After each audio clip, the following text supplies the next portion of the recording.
Hello again, everywhere. We're halfway through the famous book, Roadmap for Sustainable Business, live series with my co host, the incomparable Henry Wang. Henry, we're halfway through. This is exciting, my friend.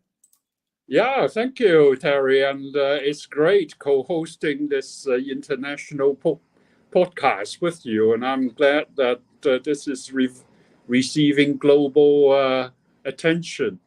And last time, I'm very glad to see that we have audience joining from different part of the world.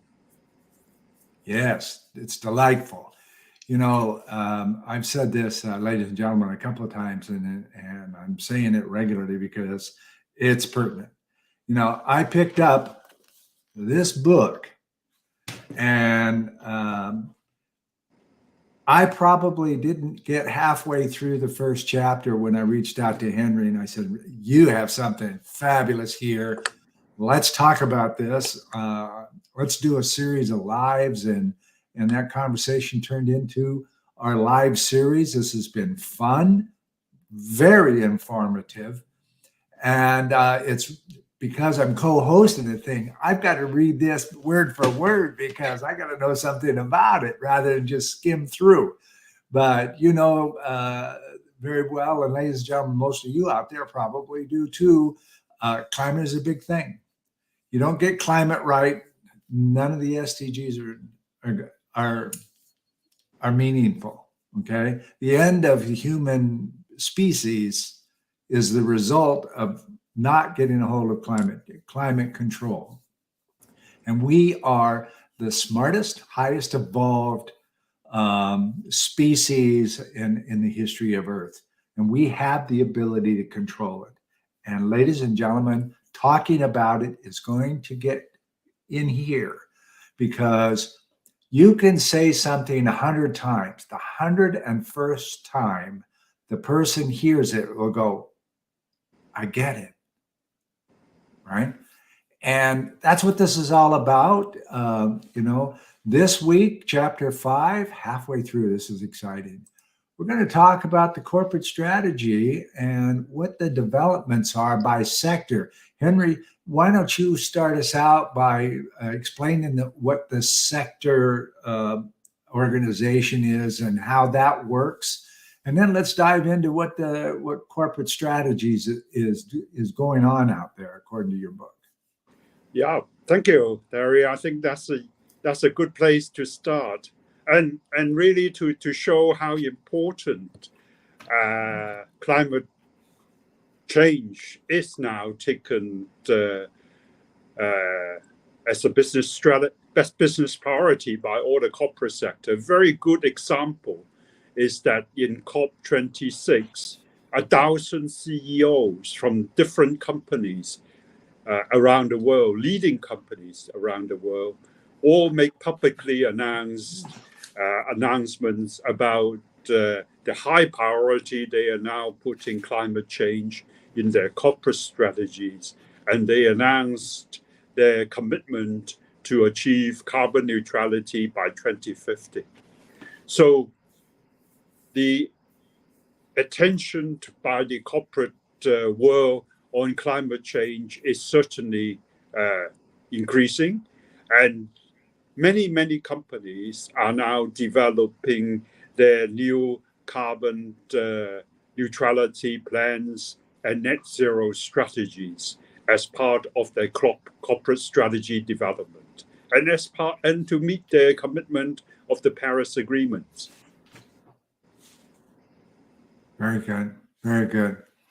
And for the new people just getting into this, perhaps you can give an overview of the Paris Agreement, because it really got, in my mind, that really got the climate discussion moving, more so than previous meetings. Can you just kind of go over the Paris Agreement a little bit so people can put it back into their mind what that's all about?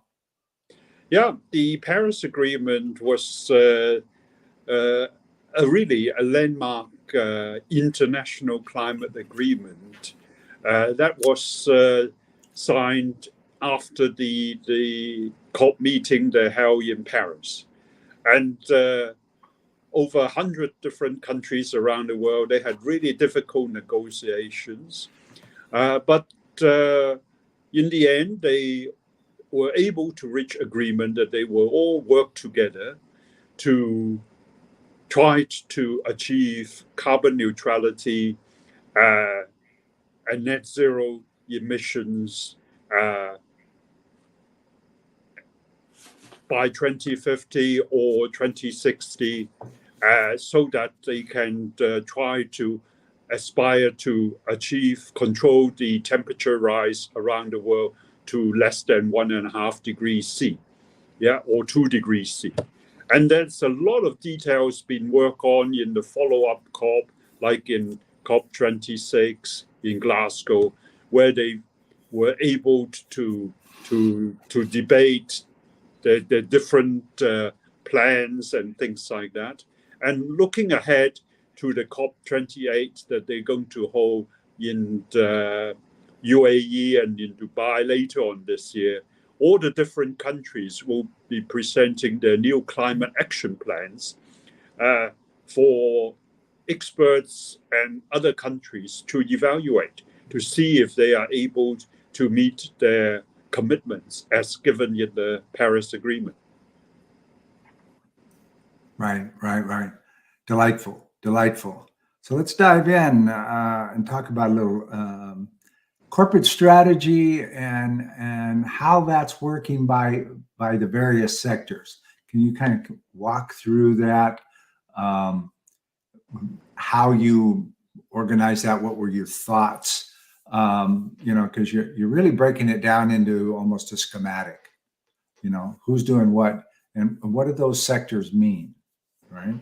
Yeah. Well, really, in the book, I've listed some really good examples, international examples, to try to show that actually different leading companies around the world are now really rolling out their different actions. Some notable examples, let me share with you some notable examples of company in different sectors. For example, in the motor manufacturing sector, Volkswagen has announced their ambitions to power all their manufacturing sites on renewable energy. So this is really a major step forward, as well as changing their product portfolio with new electric motor vehicles. This is a big deviation from their previous strategies.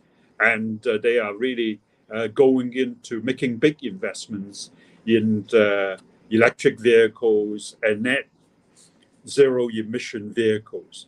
And this is going to be very important because the transport sector globally is one of the biggest greenhouse gas emission, responsible for one of the greenhouse gas emissions, both from the cars, from the fossil fuel cars, and also from the fossil fuel that they use. So this is a very good example. But in other sectors, in other sectors, people are also pushing in banking, in finance companies, in manufacturing companies, in IT companies. They are all pushing ahead with their plans to achieve, to reduce their carbon footprint and to achieve net zero.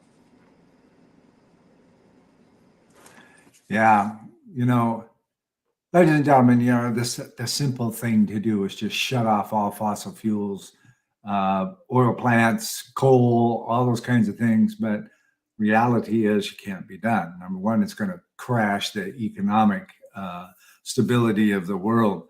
Most of us will be in the dark. You wouldn't be able to watch my pretty face right now.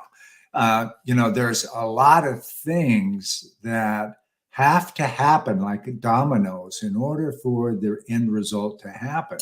And it's complicated. It's easy to say, but it's very hard to do. And I support that. It would serve no one for any reason to just shut off fossil fuels. Yeah, I'd love them off, and I'm supporting anything that can make that happen. What is that? Denmark is building an island of windmills to support their entire country out in the North Sea. Fantastic. It's going to take a little while to do it. They have a nice small country that they can do that. You know, like America, that's one U.S. state. It's not the whole of America, but it's a start. You know, it's changing a mindset so that you, the future. You know, I'm 70 years old, so a lot of you are kids to me.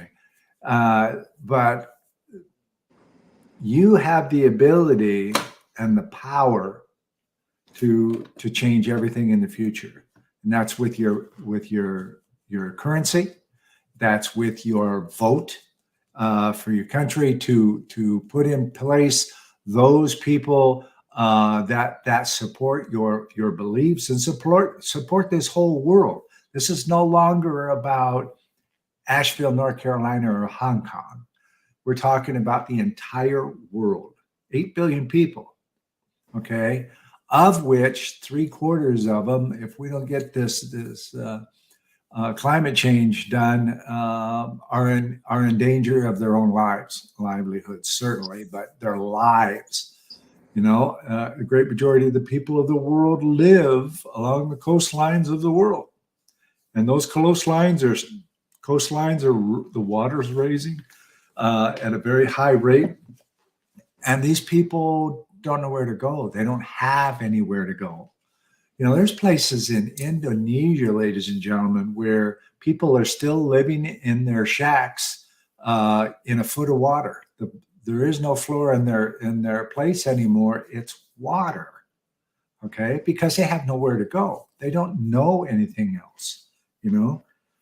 This is that serious. And this incredible book authored by this very astute gentleman that I have the honor of being a co-host with, it's got a lot of things on that. And speaking of that, I wanted to bring forward, you know, there are new corporate sustainability net zero plans out there and strategy developments.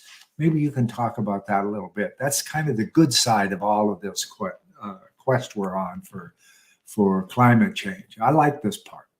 Yeah. No, this is really a encouraging area to see that a lot of leading companies around the world are now really actively working after their commitment in COP26 on achieving carbon neutrality by 2050 or 2060. So they are now actively working on developing their new corporate strategies and new carbon neutrality plans and net zero strategies. Now, different companies are doing it in different ways because, you know, they have to really find a fine balance between running their business and in a sustainable way and transforming their business into a sustainable business. At the same time, they have to comply with the ESG requirements that are being pushed by various governments. That stands for environmental social governance. So a key requirement is now many governments are requiring their publicly listed companies and leading companies to publish ESG reports as well as their financial reports annually, so that these can be scrutinized by investors, banks, and regulators globally. So this is really important, and this is also, many governments have also put the board and the CEO to be responsible for ESG, their environmental, social, and governance performance. So there's no hiding place for the CEOs and the board. They couldn't delegate it to others because by law they have to comply with these legal requirements. So their ESG report is really the responsibility and has to be signed off by the board and the CEO. So this is very serious, and they can be challenged by shareholders in their annual meetings. I mean, this has happened to one of the biggest oil and gas company in the world, that the shareholders scrutinized their ESG report, and they were just not happy about the performance of the board and the CEO, and they challenged the board and the CEO to very, very challenging questions in their AGM. And, this really is a very strong lesson to all the CEOs and boards around the world, that they got to really take this seriously. Otherwise, they would have to answer questions openly in their AGM to their investors, shareholders, and others, and also to them. And these will be reported in the media, which will have very, very negative impacts on their global media image and reputation, as well as their share price. So this is now taken very seriously by all the leading corporations around the world. And this is good, because, the more actions that they can take, then this will help to reduce greenhouse gas emissions and help to reduce global warming, and so that we can reach the temperature limits. But I agree very much with you. This is now, climate change is now one of the most serious challenge to the human race. I mean, the UN, to put it really seriously, the UN has issued a code red warning, saying that we are likely, if we continue with the emissions as we are doing, then we are likely to breach the 1.5 degrees sea temperature rise target by 2027. And the result is over 3 billion people around the world could be suffering serious extreme climate incidents. And this is over nearly 50% of the people around the world. So there is, between the two of us, one of us will be suffering serious climate impacts, like hurricanes, extreme heat, torrential downfall, wood fire, pollution, and things like that. And there's no escape, This will be a serious problem that affecting everyone living on Earth very soon. Yeah. You have a great case study of a corporation. Just about anybody, anywhere has ever had a hamburger. McDonald's has been on the forefront. And you have a great case study here. Do you want to go through that? I love this case study. It's really on point. Yeah, McDonald's is a interesting case study. I put that in is because, even food companies, agriculture is actually one of the biggest areas for greenhouse gas emission, especially from cows and others, because of the methane emissions and other areas.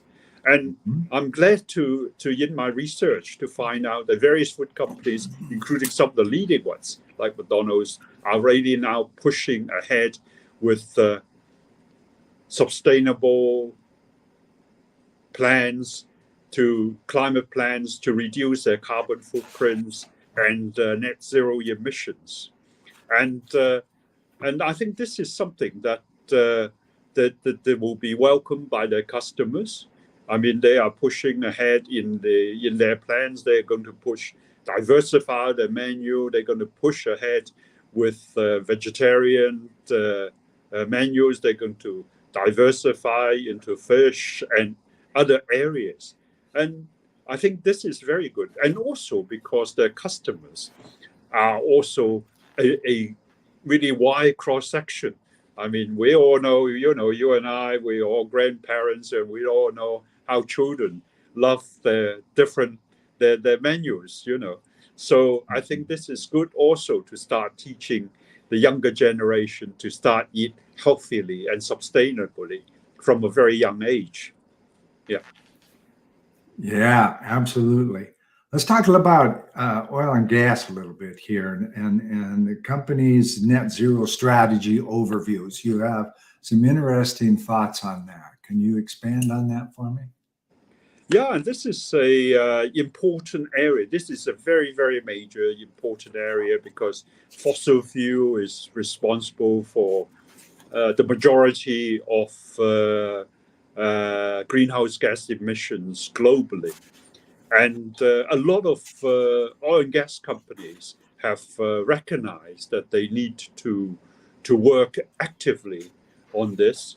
So many oil companies, in my book, I've listed very good examples of leading oil companies which have now developed new corporate strategies in which they are actively diversifying their energy portfolio. They are actively transitioning themselves from oil and gas company into energy companies. And a lot of them, when I was invited to speak in London with the CEO of many of these energy companies, they have stood up and said that they aspire to become some of the biggest clean energy companies in the world, to transition themselves from oil and gas company into some of the biggest clean energy companies in the world. They realize this is important to adopt this new clean energy strategy to accelerate their clean energy transition as part of the corporate strategy, because this is important for their long-term sustainable business development, firstly. Secondly, they also realize that what they have been doing in terms of a lot of their expertise in retail, fuel retailing, and other areas are also able to give them a head start in renewable energy. A very good example is that, for example, a lot of the fossil fuel companies have extensive retail networks around different countries, in the US, in Europe, in China, in Asia. Now they are realizing, and as people are buying more and more electric vehicles, they realize that actually their retail stations will also offer them the ability to convert these retail stations that sells fossil fuel to sell hydrogen or to sell electrical charging stations. Right. And this is great that they can combine their retail knowledge into clean energy. This is, I think, a very encouraging development.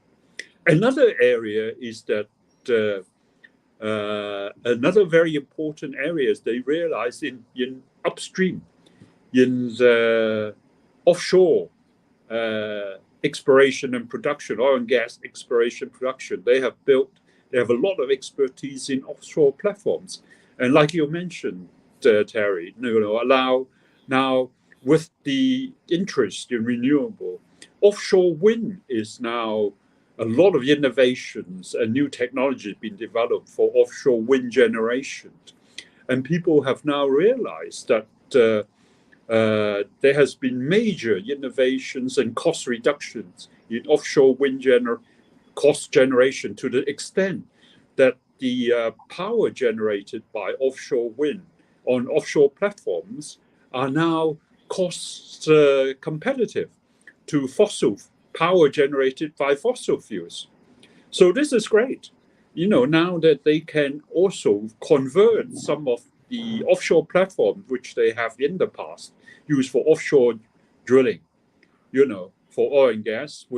When these fields become depleted, they convert it for offshore wind generation. So this actually kills two problems with one stone. That how do you recycle these depleted offshore platforms for depleted gas and oil fields? You convert them into offshore wind power generation. so that they can generate clean power, which can be transported by undersea cable to onshore and then join the national grid. And this is a very, very big development. And a lot of European countries like Denmark and others are doing this. Also in Asia, South Korea and other countries are also pushing very hard on this. And this is great because a lot of these offshore oil and gas companies can convert their offshore oil and gas exploration platform into offshore wind generation platforms. Absolutely. The use of wind turbines out at sea on the water is fabulous. And there's some work, studies being considered where they will put a underwater terminal because they're in currents. Most of them are in currents that severe weather can affect the wind turbine, but there's constant flow of electricity from the current underneath the water. And it'll blow, I forget what the exact terminology is, but there's waves go up and down just so much. But there's an area just below the effects of surface waves where there is a constant flow. And, that's a perfect place for 24/7 generation of electricity. And that's only a start, ladies and gentlemen, because, you've got a case study in there with Taiwan Semiconductor. They're making parts for different things, but they get to come up with recyclable usage. Lithium batteries are fine, but we're going to have to do something with them eventually. And nuclear power, they're figuring out how to utilize nuclear waste in different ways than they used to, rather than just putting them in a vault 5 miles down in the ground. They're figuring out that the heat generation for that can actually generate more electricity and stuff. So there's more to it than that, and they're working. The world's working. The world's scientists are working very well with that. Now, towards the end of our talk today, I sure want to bring in the banks and the finance companies and how they are playing into this whole thing. I'd like you to talk about that today too. Yeah, they are the banks and the investment companies, the investment banks have realized that they got to also take climate change very seriously. And in the COP26, they formed the Glasgow Alliance for Clean Green Finance with some of the top finance companies around the world. And this is very good. And they have, and many banks and investment companies are now putting out new investment guidelines to promote green finance, like green bonds and other areas. And in addition, they are also announced publicly that they will stop lending or financing dirty projects, or including coal projects. That many of them have stopped that, say that they will no longer provide project financing to coal projects, and this is a very good development, good encouraging development, and so I think they will play a very, very big part in financing the clean energy transition. Because looking ahead, I think the over $1 trillion being invested already in different renewable projects around the world. But looking ahead to reach the carbon neutrality goals, we need to continue to invest $200 to $300 billion per year globally in different clean energy projects and climate projects around the world. And the major source of these fundings will come from private sector fundings and coming from the banks and investment companies and other areas. So they will have a big part to play in this, as well as with all the other private companies and public sector to make this a success. Absolutely. Absolutely. We've come down to number 5 of our 10-chapter series of the fabulous book, Roadmaps, right there on your scroll, Roadmap for Sustainable Business Live series. I'm Ambassador Terry Wynn Nichols, along with my dear friend and colleague and co-host, Henry Wang, and wishing you a good week. And we'll see you for chapter 6 here pretty soon. Bye for now.